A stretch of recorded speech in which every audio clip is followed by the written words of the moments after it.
Hello বন্ধুরা, আজকে একটা নতুন ভিডিও নিয়ে চলে এসেছি। আজকে তোমাদের দেখাবো মোচা ঘন্ট। তো প্রথমে কড়াইয়ে সামান্য তেল দিয়ে শুকনো লঙ্কা, তেজপাতা, কালো জিরে ফোড়ন দিয়ে ভালো করে ভাজা ভাজা করে নিতে হবে। তারপরে কাঁচা লঙ্কা ফাটিয়ে ভাজা ভাজা করে নিয়ে কড়াইয়ে আগে থেকে কেটে রাখা আলুগুলো দিয়ে ভালো করে লবণ হলুদ দিয়ে ভালো করে ভাজা ভাজা করে নিতে হবে।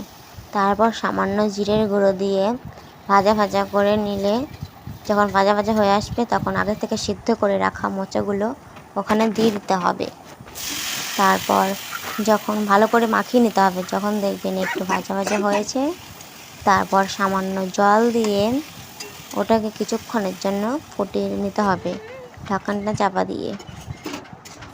যখন দেখবেন অনেকটা হয়ে এসছে তখন ভাজা ভাজা করে নামিয়ে নিলেই রেডি আমাদের মোচা ঘন্ট। সবাই জানাবেন কেমন হয়েছে। টাটা।